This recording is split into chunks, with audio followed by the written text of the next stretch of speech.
Glory to Jesus Christ. So I've seen a lot of liberals complaining ever since the election about Trump. They're complaining about the results because Trump won, but most of their arguments aren't really against Trump's policies. They aren't really for Kamala's policies.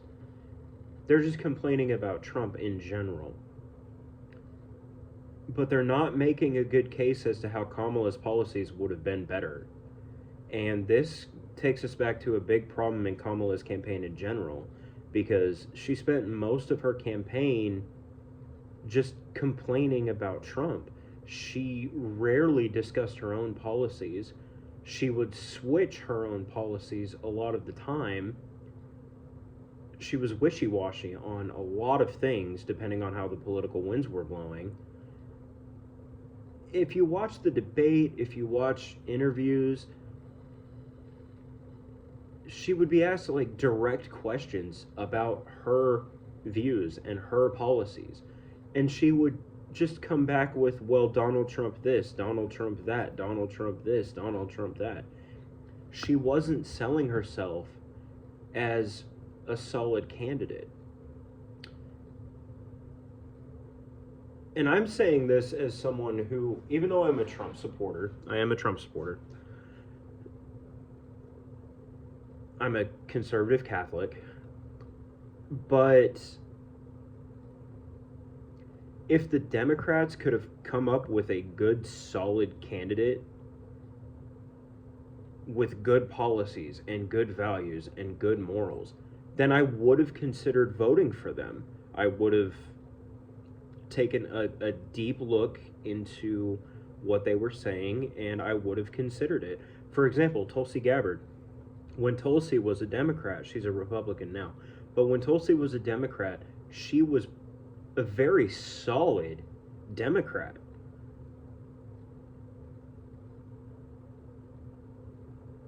I think that Tulsi could have given Trump a run for his money if they would have ran her. But that wasn't going to be an option because she was going against the establishment. But the problem was that Kamala was never a good candidate from the beginning. She failed horribly when she tried to obtain the nomination. She was picked into the vice president spot not based on her politics. And then they basically did a bait and switch. So Biden was not a good candidate for president either, as evidenced by the last 4 years and everything he's done up to that point. But when Biden got the nomination, I didn't agree with Biden running either, but I understood it because he is the incumbent. But what happened was they secured the nomination for Biden while denying that he was having any cognitive decline. They were all saying, oh, he's so sharp. He's so sharp. This is the best Biden we've ever seen. Well, on TV, we're watching him decline. And it was actually really sad. I'm not even saying this as an insult to Biden. I'm not. If I wanted to insult Biden, there's plenty of things I could say, but I'm not going to right now. I'm going to discuss the actual cognitive decline that we all watched. But they denied it while it's right in front of our face. And then he had the debate with Trump, and he lost horribly, and they realized that he is not going to win this. They finally admitted the cognitive decline just weeks, days after claiming that there was nothing wrong, nothing to see here. So they basically did a coup. They knocked him out of the nomination. They basically made him drop out, which I'm sure Joe Biden is just thrilled about that, especially considering the election results. And then they ordained Kamala. They anointed Kamala and appointed her into this nomination when she was nowhere close to getting the nomination in the actual primary before. But they placed her into this role.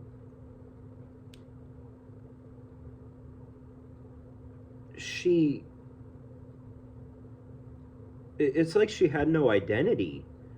She was just campaigning off the talking points, and when the talking points would change, her opinion would change. When the talking points would change, her opinion would change.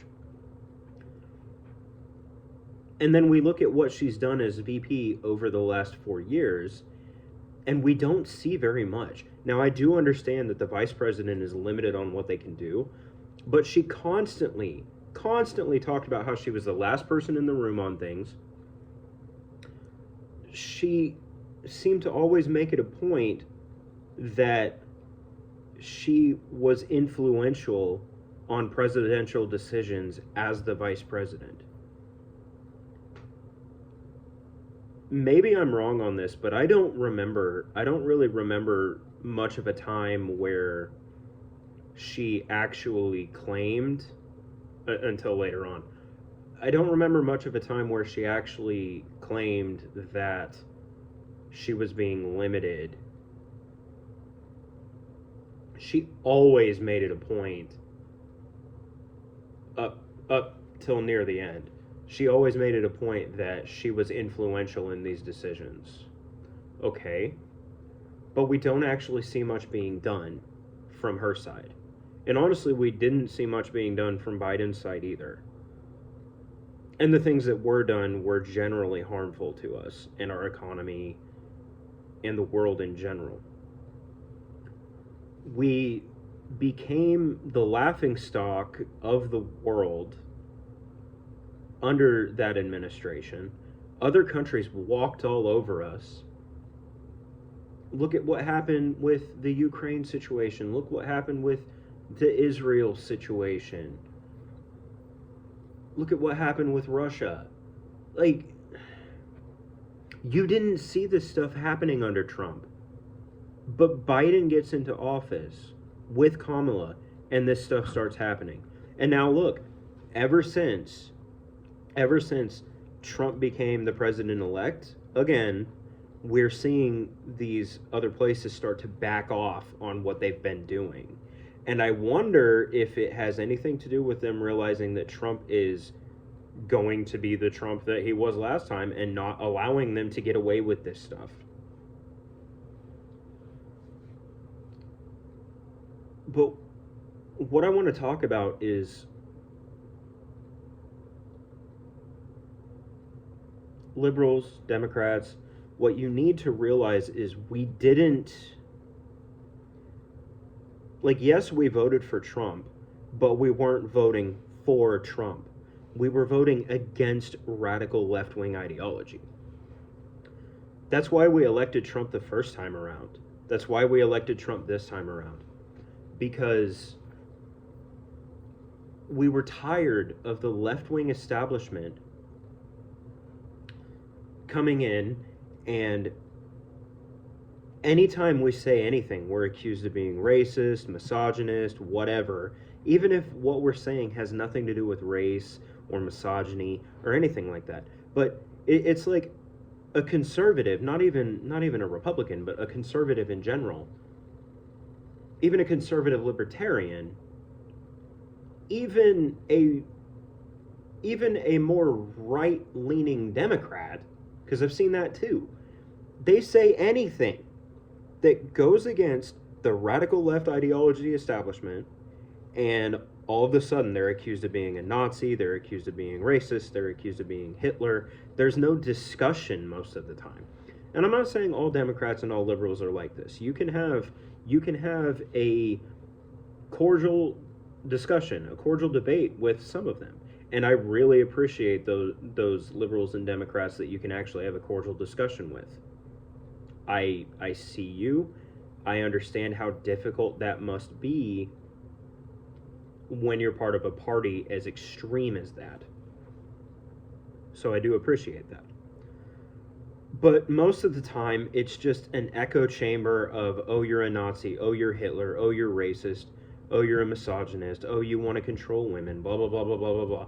Just these one-liners that they just throw at you, no discussion involved, zero discussion. We voted against that. We voted against seeing men dominate women in women's sports. We voted against the idea that that if you're a man, you can become a woman, or if you're a woman, you can become a man. We voted against that because that is not truth. And they took this whole gender as a construct thing, which, okay, I do understand the argument there. I do. I get where that's coming from, but they took this, which can be valid up to a certain point, but they blew it out of proportion to make it fit this idea that you can biologically become the other sex. You can't. That's not. They say this is the party of science, but that is scientifically not even possible. Because yes, you can go and get a surgery and change some body parts around, but your entire physical being still matches the biological sex you were born with. And I'm not ruling out intersex people. I do understand that there are rare situations where intersex happens. I get that, okay? I get that. I'm not downplaying that. But those are rare situations. And even in those situations, you can usually do further testing and see what the dominant actually is. So you can determine the biological sex that way a lot of the time. Now, I'm not claiming to be a scientist. This is just what I know from my own research into the topic. Most of the time, they are able to see what the actual dominant thing is to determine what the biological sex is, even if it's intersex. We voted against this idea of recreational abortion being used for birth control. I understand the exceptions, okay? I understand the exceptions. I am a conservative Catholic, and through my faith, I oppose abortion. But I do politically understand the exceptions. But right now, I'm not even talking about the exceptions. I'm talking about people who go as extreme as to say that, oh, I'm pregnant with a boy, I want a girl, let me abort the boy. And I have seen people talk about this. I have seen people, there's videos of it on my channel. I have seen people say that they would abort their child if it was a boy.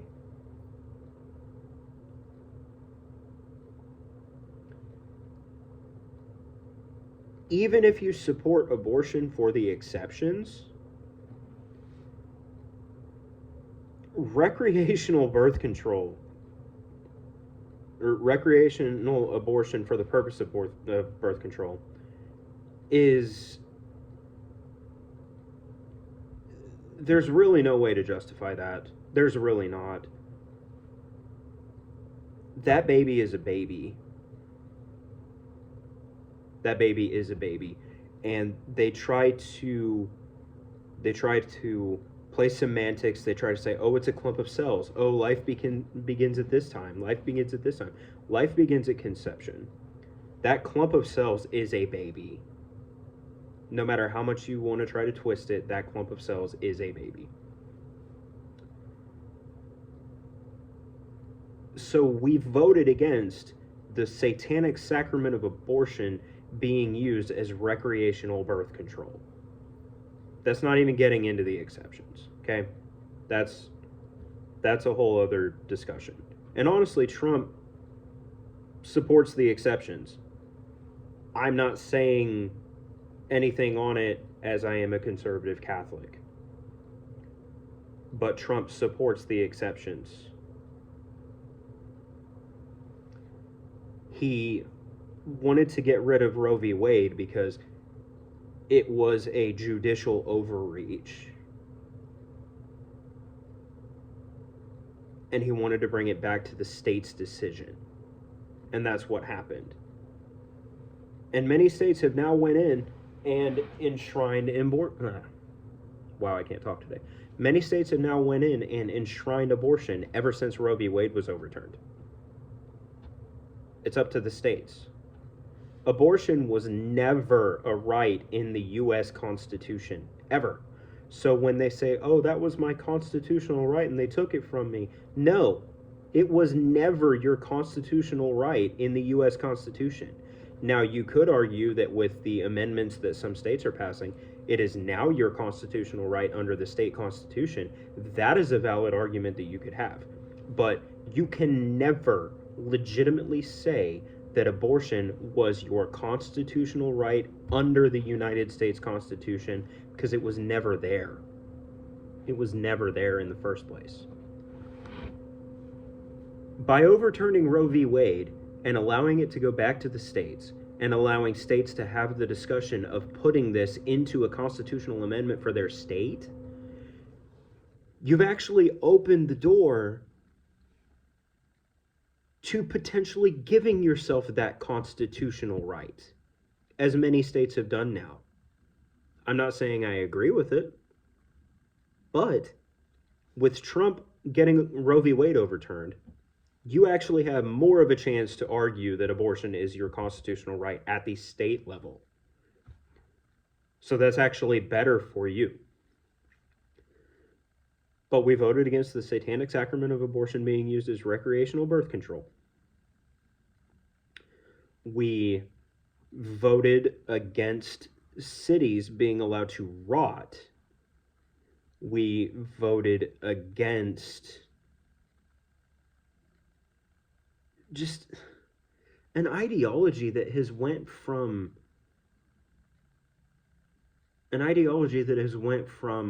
oh, we need more freedom, to just evil. Like, the left has become flooded with just pure evil. We voted against that. We voted against not even having discussions about things anymore. We voted against people wagging their finger in our face, calling us fascists when it has nothing to do with fascism. But we voted against people wagging their finger in our face, calling us fascists every time we don't agree with them on something. We voted against all of that. Democrats, it is time to wake up. I'm not saying you have to change your views on things. I'm not saying that. But it is time for you to wake up and realize that this whole holier-than-thou approach that you have, not all of you, but some of you, most of you, that has to change, because the results of this election were an indictment on that entire mindset. It was an indictment on the entire approach that the left has had for the last 4 years.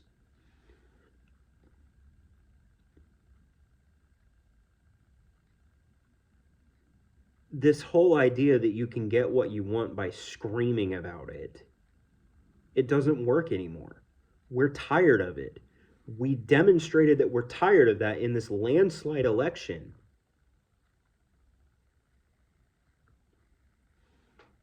And I'm not even getting into the fact that millions of votes are missing from last time. I'm not getting into that whole the election was stolen, wasn't stolen last time debate. I'm not getting into that.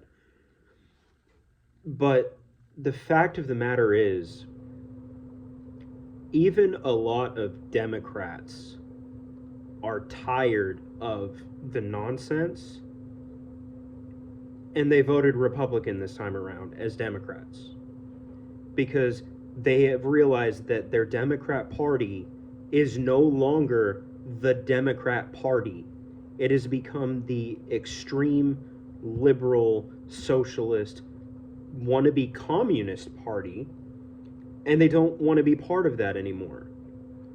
They want to support their Democrat Party, but the actual traditional Democrat Party, not this abomination that it has turned into through our culture.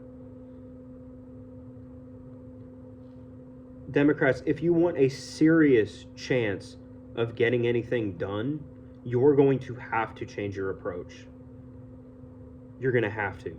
Because the whining doesn't work anymore. The whining doesn't work anymore. The playing the victim all the time doesn't work anymore. Appealing to the whole, oh, America was racist from its inception, that doesn't work anymore.